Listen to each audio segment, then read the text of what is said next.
He came to us and for we have rituximab, you don't need hospital set up for any other biologics. and an Instagram handle.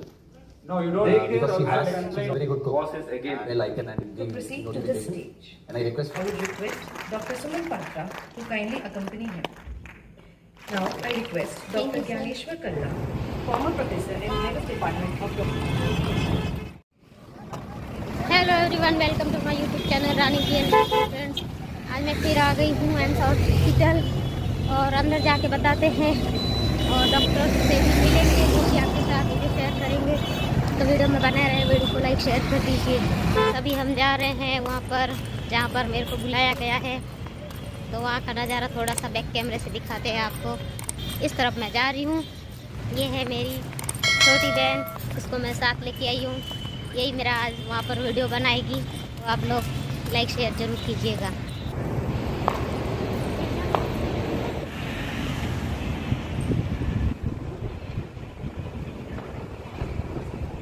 Which one, madam? Except for rituximab, you don't need hospital set up for any other biologics. No, you don't. Daycare also I'll can explain to you why. Bhardwaj, additional professor and head, and Dr. Saurabh Singh, additional professor, Department of Dermatology, AIIMS Jodhpur, to kindly accompany them. I would call upon Dr. M.K. Garg, Medical Superintendent and Deputy Director, AIIMS Jodhpur, to kindly take a seat. I now invite Dr. C.R. Srinivas, Senior Professor, Scientific Chair, and a member of Core Committee, Open House Conclave, to proceed to the stage. I would request Dr. Suman Patra to kindly accompany him. Now, I request Dr. Gyaneshwar Kalla, former professor and head of Department of Dermatology, Dr. S.N. Medical College, Jodhpur, to kindly proceed to the... I call upon Dr. Suman Patra to present SAFA and a token of appreciation to Dr. Gyaneshwar Kalla. I request Dr. Suman Patra to present SAFA to Dr. Saurabh.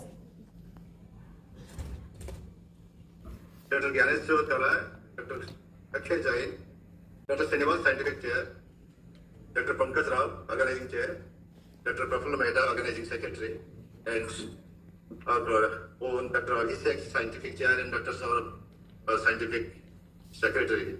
That is my dream, and I hope with the guidance from you people and every people that postgraduate institute will be a kind of its own institute and. तो friends, यहाँ hospital की तरफ से सबके लिए खाना है, तो हम भी वहाँ पर खाना खिलाने के लिए जा रहे हैं। उसके बाद मुझे वहाँ पर स्टेज पर बुलाया जाएगा, तो आप वीडियो में बने रहें। So we have named this session as a live talk. I have made it into Seedhi Baat. Turning the tables, more or less it is us who ask the questions about the disease to the patient. This time we are permitting the patient to ask a few questions. Let's see how many I am able to take. नमस्ते sir. बैठिए। बीमारी पर सीधी बात, आप पहली बार कब दिखाने आए थे? वहाँ से बताएं, कुछ वहाँ से सवाल पूछें। एम्स में तो मैं आज से मतलब जुलाई में आई थी, जुलाई के फर्स्ट में। तब मेरी स्किन प्रॉब्लम बहुत ज़्यादा बढ़ गई थी, साथ में टीबी भी था, फेफड़ा में रस्सी बनी हुई थी और स्किन भी बहुत ज़्यादा ख़राब हो चुकी थी। बीमारी तो लंबे समय से है आपको? हाँ, तो अंदर रस्सी बनी हुई थी, उसके कारण से कोई भी दवाइयाँ असर नहीं कर रही थी और रस्सी निकालने के बाद ही जो है मेरी स्किन की दवाई सूट करेगी, ऐसा कुछ मेरे को मालूम था। फिर उसके बाद यहाँ पर एडमिट पल्मोनरी में मेरे को एडमिट किया गया। पहले मेरे स्किन वार्ड में दिखाया था, तो तुरंत एडमिट कर लिया गया था मेरे को। उसके बाद 3 दिन मेरे को वहाँ स्किन वार्ड में रखा और उसके बाद थोड़ा सा आराम मिला, चमड़ी झड़ना कम हुई। उसके बाद मेरे को पल्मोनरी में एडमिट कर दिया गया, तो मेरा फेफड़ों में से रस्सी निकाली तो थोड़ा ठीक लगा। फिर 7 दिन यहाँ एडमिट रही, उसके बाद छुट्टी मिल गई थी। यहाँ जोधपुर में ही हम रूम लेके रहने लगे थे। फिर जब भी मेरे को दिखाना होता था तो मैं आ जाती थी, कभी 7 दिन में, कभी 10 दिन में। तो जैसा ये बता रही है, she came to us and we have provisionally made the diagnosis of ARCI, likely non-bullous congenital ichthyosiform erythroderma. She came to us in complications and unfortunately landed up with tuberculosis also. अपनी वही कहानी इन्होंने अभी जोड़ दी है कि जब इनको ड्रेन करना पड़ गया, न्यूमोथोरैक्स हो गया, ड्रेन करना पड़ गया। लेकिन बीमारी के बारे में आपको कुछ सवाल मुझसे पूछने का चाहा था। बीमारी के बारे में आप क्या पूछना, अब क्या जानना चाहते हो? मैं यही जानना चाहती हूँ कि मेरी ये जो बीमारी जो जन्म से है, बहुत दिक्कत होती है, तो इसका कोई जड़ से इलाज है क्या? So I think we all understand that, especially in genodermatosis, this question is a very difficult question to answer. सच्चाई यही है रानी जी, जो कुछ बीमारियां जैसे हम कहेंगे अनुवांशिक टेक्निकल टर्म में, या खून से चलने वाली बीमारियां, जी उनको जड़ से मिटा पाना कठिन होता है। जी कंट्रोल संभव है। आप समझ रहे हैं मेरी बात? सर, कंट्रोल कितना किया जा सकता है? मतलब एक स्तर पर रहे मेरी बीमारी। आपने ऐसा भी समय देखा है जब पूरा शरीर लाल हो जाता है? जी उस स्थिति को कंट्रोल करके रखना ही बीमारी के इलाज का मूल एम है। जी और उसके साथ कुछ चीज़ें होती हैं जो कुछ कमियां होती हैं, उनको पूरा करना ज़रूरी होता है। जी। लेकिन जड़ से निदान नहीं वो कठिन है। जी सर, ये मैं जब ये दवाइयाँ ले रही हूँ स्किन की, तो ये दवाई लेते वक्त मुझे प्रेगनेंसी करनी चाहिए या कर सकती हूँ या नहीं? Okay. One thing that I've realized, just taking a detour from her question, is that when we advise medications, especially medications which have an impact on pregnancy or conception, I think we stop short of giving the general instruction. Whether it is Folitrix, Methotrexate for that matter, or retinoids, I think we fail to give the entire information. I generally take a little more time in writing कृपया इस दवा के साथ pregnancy संभव नहीं है, something of that sort, and convey the same. It's about documentation and communication. जो दवा आपकी बीमारी को कंट्रोल करती है, जी। आप भी जानते हो एसिट्रिटिन अलग अलग नामों से आती जी है, जी उसकी एक शर्त है, जी यदि आपने शुरू की है और चल रही है तो जिस दिन खत्म हो उससे 2 साल तक आप प्रेगनेंसी के बारे में प्लान ना करें. जी। करेंगे तो बच्चे होने वाले बच्चे में विकृति होने की संभावना है. जी ये है सच आपकी बीमारी के इलाज का. जी। कड़वा है लेकिन जी यही है. ओके. और सर, मेरी मतलब ये जो बीमारी है मेरे से किसी और में फैलने की संभावना, जैसे मेरे को किसी से दूरी बनानी हो, ऐसा कुछ है? This issue also has a ramification in nursing. The moment cases like these are admitted, the nurses are like कि whether it is communicable, and the fact is it's a genodermatosis, very very little chance of transmission. आपकी शादी को कई साल हो गए, मैं ये बात जानता हूँ. जी अगर ये छुआछूत की होती तो पतिदेव को क्यों बख्शे बैठी? जी बिल्कुल छुआछूत का ही रोग नहीं है, नहीं ना. अनुवांशिक. नहीं खून सर, से ये इसलिए पूछना चाहती हूँ कि मायके में सब मेरे को जानते हैं, सब साथ में रहते हैं, उनको पता है कि ऐसा कुछ होता नहीं है, लेकिन ससुराल वालों सबको समझाना वो होता है ना थोड़ा मुश्किल. तो कोई ऐसे भी बोल देते हैं कि खाना मत बनाओ, आटा मत गूंदो. तो वही मेरा भी तो चैनल है, तो वो लोग इसमें देखेंगे. समाज से लड़ना, I think we will all agree that is the most difficult part. वो लोग आपके मुंह से सुन लेंगे तो उनको भी. बिल्कुल. मैं अगर आज इस मंच से ये मैसेज चला जाता है कि भाई ये छूने से नहीं होती है, ये एक जन्म के साथ जुड़ी हुई बीमारी है, ये मैसेज अगर इस मंच से चला जाता है अपना काम हो जाता है, ये नहीं फैलती. लेकिन जहाँ तक मेरा एक मानना है, जो मैं यूजुअली मरीजों से कहता हूँ, अगर आप अपने सुख को ढूंढ रहे हैं अपने पड़ोसी में कि भाई पड़ोसी आपको कुछ ऐसा बोल देगा कि आपका दिन बन जाए, ऐसा बहुत कम होता है. यूजुअली वो कुछ ऐसा ही कहते हैं जिससे दिन नहीं बनता. लेकिन छुआछूत का रोग नहीं है. आप बहुत अच्छा, I think we intentionally played this. Why I am fascinated with this patient is she was admitted with us in the erythrodermic phase, and the first thing that she said was that I run a YouTube channel. They have commercial constraints, मतलब they have paucity of money. The questions will come to that. And I was simply amazed. अभी तो YouTuber सारे बनना चाहते हैं, but this lady runs a YouTube channel and an Instagram handle because she is a very good cook. And unfortunately, despite my best intentions, first I said during the ward rounds that I salute you for your spirit. For somebody having a genodermatosis which lasts lifelong, to have this spirit is remarkable in my opinion. So I said I salute you, and I will be a subscriber right there and then. I subscribe to her channel. I get the bell icon and the notification. And I request from this, if this small help, we all understand this is monetization on the basis of subscribers. I'm endorsing her because she needs. If you can help, it will be a great help to the patient. Sir, मैं ये पूछना चाह रही थी, थोड़ा सा अजीब भी लग रहा है पूछते हुए, लेकिन मैं ये बोल रही थी कि मेरा शुरू से जो इलाज चला है, अभी मैंने सरकारी हॉस्पिटलों में इलाज कराया, लेकिन शुरू से मेरा जितना दवाइयों में खर्च हुआ है, बहुत जगह मेरे को जाना भी पड़ा, विशाखापट्टनम, यहाँ गुजरात में, सब जगह मैंने बहुत दिखाया. जितना मैंने दवाइयों का खर्चा किया ना, अब इसके आगे शायद मैं अभी नहीं कर सकती हूँ, प्रॉब्लम भी चल रही है. तो मैं ये चाहती हूँ कि ऐसा कुछ है प्लान या कुछ कार्ड बन सकता है कि मुझे हेल्प मिले सरकार की तरफ से, कोई दवाइयाँ मुझे फ्री में मिले. 2 चीजें हैं. और बहुत आने जाने में दिक्कत भी रहती है, तो हो सकता है कि बस का किराया भी माफ हो. So we understand the daily struggle of such patients. So it boils down to money. Money makes the world go round. This is the message which I wanted to give. I will first give to the audience and then talk to her. That there is a national policy on rare diseases, which was formulated in 2021, and there is a May 2022 amendment to it, kind of amendment to the draft, which empowers 9 center of excellences, ours is 1, to permit rupees 50 lakh treatment per patient.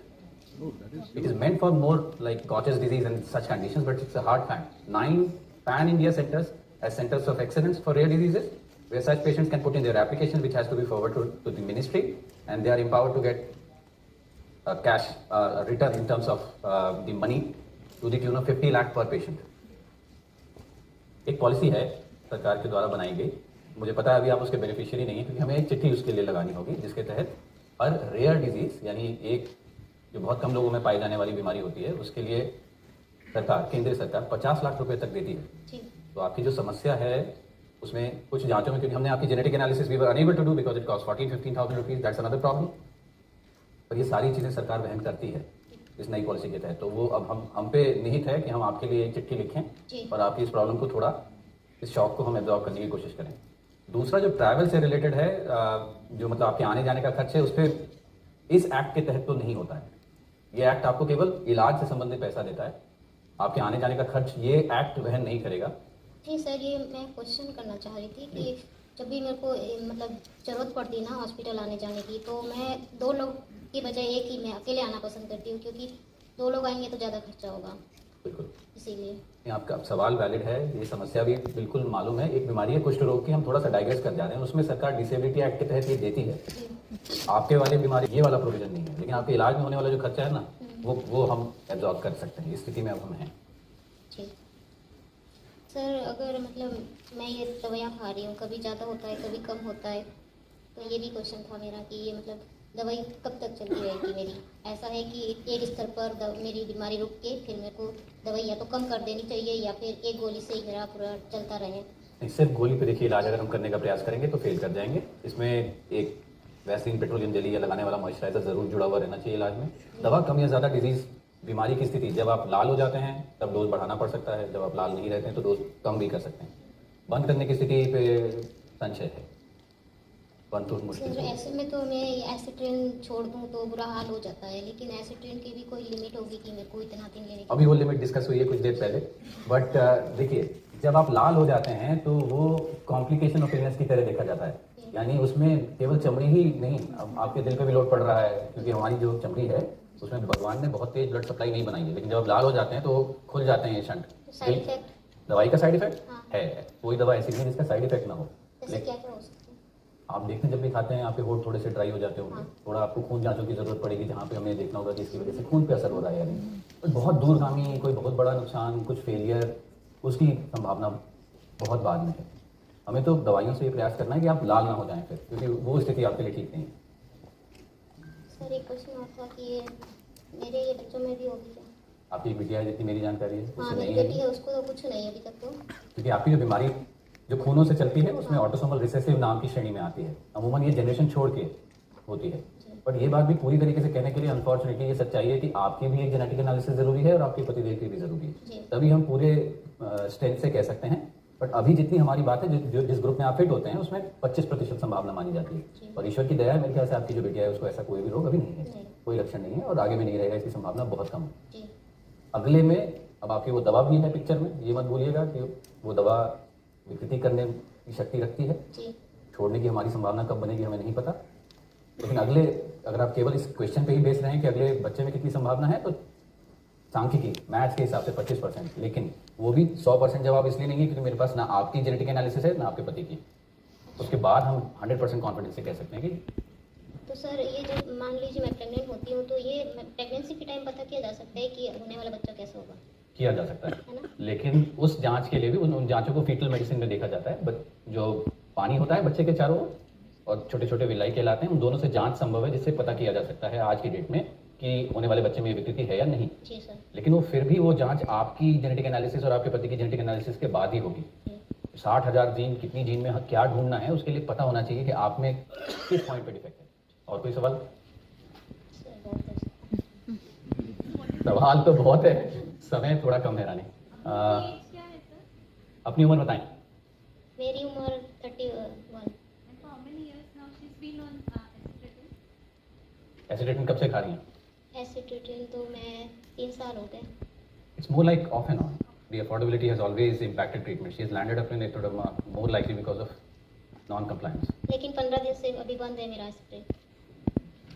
Which patients sheepishly admit. The motive was, sir, vulnerable to the skeletal abnormalities also. now at 31 years of age. If we continue it long term or she takes it regularly. But I think the point, frankly, ma'am, boils down to the fact that if I permit her to land up into an ectoderma, I open her to infections, I open her to electrolyte abnormalities, cardiac dysfunctions. My primary purpose is to save a life, make it as comfortable as possible. I know I can't cure the disease. Sir ऐसा कोई दवाई या moisturise है जो मैं इस्तेमाल करके थोड़ा सा जो है इसका कम कर सकूं या फिर बीमारियों का चांस कम हो? बिल्कुल है, वो जो 2 दवाइयाँ हैं वो बखूबी रोकती हैं। जो मैंने अभी आपको कहा, एक सिंपल सी पेट्रोलियम जेली आती है, आप वो लगा सकते हैं। जब ज़्यादा मोटी या चमड़ी खाल मोटी लगे तो हम उसको कुछ बदल भी सकते हैं। एसिटेटिन नाम की जो दवा है उसके रुकने की संभावना मुझे कम लगती है। जैसे नॉर्मली सर सर दर्द वगैरह ऐसा होता है तो इस दवाई के साथ में ले सकते हैं ना? अच्छा सवाल है। इस दवा, ये जिस श्रेणी की दवा है, जी। अगर सर दर्द लगातार बना हुआ है तो फिर चेक करना पड़ेगा कुछ। लगातार तो नहीं होता सर, कभी कभी होता है तो मैं लेने से डरती हूँ कि क्या पता इसके साथ में हो जाए। देखिए, अगर इस दवा से जुड़ा हुआ साइड इफेक्ट है तो वो कंसिस्टेंट होगा। जिस दिन आप खा रहे हैं उस दिन हो रहा है और बढ़ता चला जा रहा है तो फिर ये दवा रोकनी भी पड़ सकती है। बट मुझे लगता नहीं है ऐसा, जितनी आपकी मेरी बात है। ये बीच बीच में होने वाला सर दर्द है और सर दर्द के कारणों की लिस्ट बहुत लंबी है। हमें एक वो लिस्ट लंबी है, ज़रूरी नहीं है कि आपकी दवा से जुड़ा हुआ साइड इफेक्ट है। तो ऐसे खाने से रिलेटेड कोई चीज़ नेचुरल जो उसको मैं खाऊं तो मुझे बीमार होने का चांस? ओके, यहाँ our science I think kinds of fall short. जितनी मेरी जानकारी है, इस बीमारी का आपके खाने से संबंध है नहीं। जी। आपके घर परिवार में भी वही खाना चल रहा है जो आप खाते हैं। जी। आप कोई चीज़ रोक करके इस बीमारी को रोक सकेंगे? मुझे नहीं लगता। सर मैं ये इसलिए पूछती हूँ क्योंकि कुकिंग करती हूँ हम्म। ना, तला भुना तो बनता ही है, तो मैं वो सब अवॉइड करती हूँ। जब तक आँख खुली है, सांसें चल रही हैं, खा लीजिए। आप भी यही चाहते हैं। I think this session will go on. We have to stop and proceed with the other part of the academic session. I hope I have been able to pass a few messages on. There is glimmer, there is some light at the end of the tunnel. Thank you. Thank you sir, सबका बहुत बहुत धन्यवाद। And like a YouTube channel, unfortunately, I have to say on our behalf, like, subscribe, press the bell icon. Thank you very much, sir.